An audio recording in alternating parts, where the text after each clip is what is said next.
رديبودان السلام عليكم ورحمة الله وبركاته خوني سر الدفا أنا مقرأ يا دخياتي سينا الره متدورين تيا هدامو كبجما بجالتما لينچا غوتيچا المسبا غوتا دچين سلالي بكلچتي سيغلي حدا وجين ما قرتي ولم مخميك مالتي مالي غوتا دچين سلالي بكلچتي اوروموف غماچتي جالتاي دندا هدمو يسراين دبچو ديما سيغلي موتمان دينغدا نتي امتان نفلتي امتان فلتمني امتا برجالتمنا امتان نجالتا هيا بدبو namni tokko ka challenge nu godhu jiru ndandau me namale yaada fida namni yaada maddisiisuu danda'u ana malee injiru jee qoma daawatu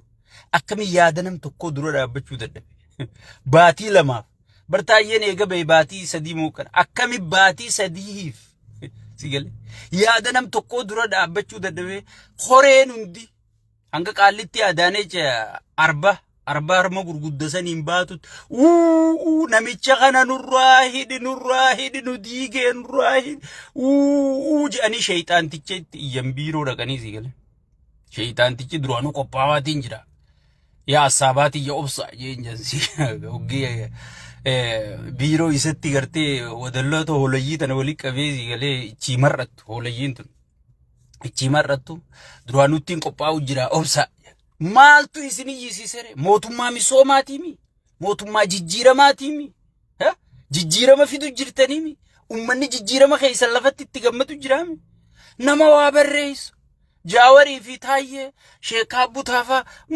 Facebook ma waa barreessa maaltu isin shoorar keeyse mootummaa ummataa dalagu jiruumi isin haya badaba mootummaa ummanni filateemi mootummaa isa malee yaanni isaanumaatu addunyaarra fudhatame addunyaa tana guutuu yaada isaa fudhattee deemu jirtuumi nama Facebook irra waa barreessu maal gootanii tarre ummanni nutti qoflee dhiisa ummanni nu yaada isaan fudhatu ummanni nu gartee isan dhageeffatu isin mootummaa gartee magaalaa akkasii jaaree horiidarii bal'isee dalagaa dargaggoota uumee gaafii ummataa deebisee ummanni isa dhageeffatee way qiyaamaan nu qabatte sigale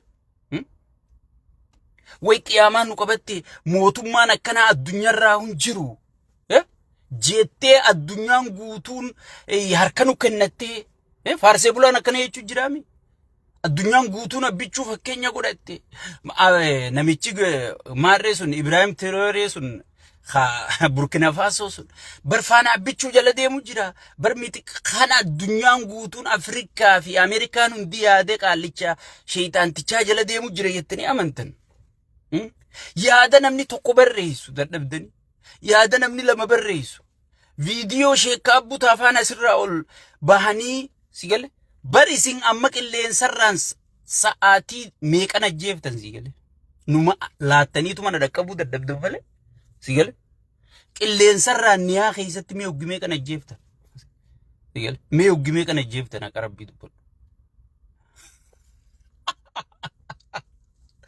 way eega misoomsite eega injifatte eega jaalatamtee filatamte eega namni siin dorgomu hin jiraanne maal gootaa yaada dadhabdare sigale meenaa himime taayyen taayetuma barreessa malee way waraana jaarratee kursirraa sakaasuu deema taayyen taayetuma yaada isaa kennata malee way kaa kursirraa mootummaa kana kaafnaa jechaa jira sigale nurraahida sigale wadallootiin harma gurguddatun tan ajaabiran kunnetun fi gartee bineensi gurguddaan booyyeen kun hundi orihanii waajjira shayxaantichaa dhaqanii nurraahidi maa baafta duraanu nurraahidi hay waan takkaan jala muree isiniima taayyee foon isaa achi geessitan malee yaanni isaa addunyaa guutuutu harkaa qaba yaada isaa hidhuu hin dandeessu taayyee jechuun biyya mataa isa biyya guutu nama kallattii kaahee sabaa sablammii idduu fi Oromoo idduu kallattii kaahee haala gartee biitti keessa deemuu qabdu adeemsi biitti fuulduratti itti deemuu qabdu lafa kaahee jechuudha. Game is over. Takkitti gartee inni harkaa qabu kan jarjartanii hiitan sanuu gabbee fixate taayyeen kanaa booda du'uu jiraatus taayyeen foon isaatii hidhuu dandeessan malee yaanni isaa Oromiyaa guutu. Amma gartee namni taayyeef sagalee ta'u firii Oromiyaa jechuu qaba malee firii taayyee jechuun sin barbaachisu jechuudha. Yaanni inni deemuu yaada Oromiyaa guutuuti. Yaada Itoophiyaa guutuuti. Yaada sabaa sablammiiti. Firii Itoophiyaa jechuu firii Oromiyaa jechuun nurra jira malee firii taayyee jechuun nun barbaachisu jechuudha.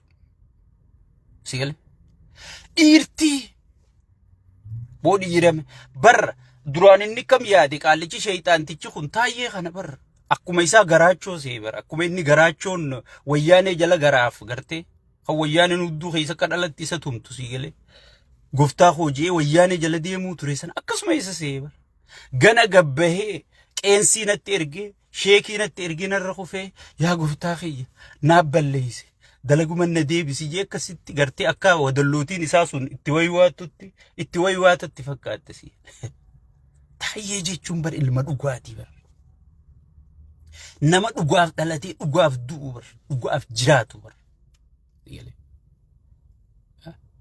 garaachoo miti bar garaachoo akka keetiitii miti bar ka ummata keessaa dhalate ficcisiisu ka ummata aangotti isa baase ficcisiisu hiisisu ajjeesisiisu sanii miti bar taayyee ni taami ajjeesii foon isaati ajjeesuu dandeeysa malee foon isaa hidhuu dandeeysa malee yaada taayyee kanaa booda hidhuun hin danda'amu. Mootummaan tokko kan biyya bulchuu yaadaan siyaasaadha. Siyaasaan isaa jalaa bosobboste ajooyte tortorte darbamte duraanuu gartee marmeela udaanii keessaa fuudhee nuu turraa dhiquu ture arraarra isinin hin jenne nuti. Hoggee ati fuutee udaan kanarraa dhiite bottok jeetuma udaan keessatti deebi'aan siin jee ture siira.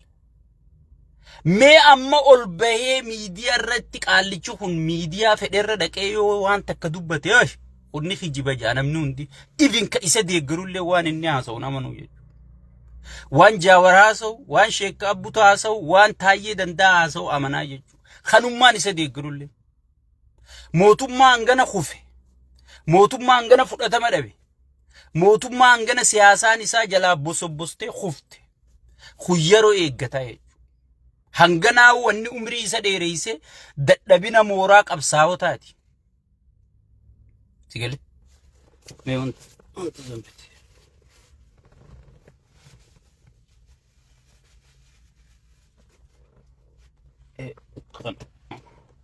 Kana sirreesse. So hanganaa ka umrii isa godhe ka gartee akka inni aangorra bubbulu isa godhe dadhabina mooraa qabsaa'otaa wal dhaga'uu dhabuu hayyoota sigale wal dhaga'ifachuu dhabuu dhaaba mormitootaatu hanganaa gartee urmii isa godhe malee hunkutee jira. Mootummaa ummata keessaa dhalateen tufame. Namni mootummaan tokko yoo beeziin qabaanne Afrikaa keessa jiraachuu hin danda'u. Mee bilziqinaa beezii isii ummata isii deeggaru naayim duraan warra Amaaraa kanaa deeggaraa warra Amaarallee dhaqee harka kaayemi abbaan ajaa'isu dhaqee ajaa harka kaayemi amma namni hundi ufisa je duraan ka qeebalee fudhatee bar warra yaada isaa kana ida'amuu kana warra kanaami warri kunillee dhuf jeefu funyaan hin darbe naman qabuu jechuudha. Sigale kun yeroo eeggata malee kutee jira. Taayyee kanaa booda firii taayyee ozoon hin jenne firii Oromiyaa jechuu qabna jechuudha. Taayyee jechuun Oromiyaa guutu. Taayyee jechuun biyya. Sigale nama sabaa sablammii yaanni isaa walitti hidhee jechuudha. Foon isaa hidhe malee taayyee hidhuu hin danda'u. Sigale Taayyeen du'uu jiraatus taa'eeti bakka jiruu isaan lola. Sigale. Akka waan biyya cabsanii dhufanii taayyee nurraa hidhi, taayyee hidhu, hunoo hidhame gaa, maarree duraanoo akka tun dhuftun beekuu gaafa qabsaa'u san. Si fakkaate. Waan amma gartee sheeyxaan tichi dalagu kana akka dhuftun beekuu taayyeen. Hidhaan akka dhuftun beekuu. Duuti akka dhuftun beekuu. Osoo beekuu dhugaa saba isaa dubbatu jira. Osoo beekuu saba isaatii sagalee ta'u jira. Saba bakka isa buufate. Saba isa dhalee guddisee barsiifate asiin isa gahe. Sigale. Amaanaaf irratti nyaadhu je'eeti mataan kiyya haa nyaadhamu jee. Sigale. Saba isaatii sagalee ta'ee jee.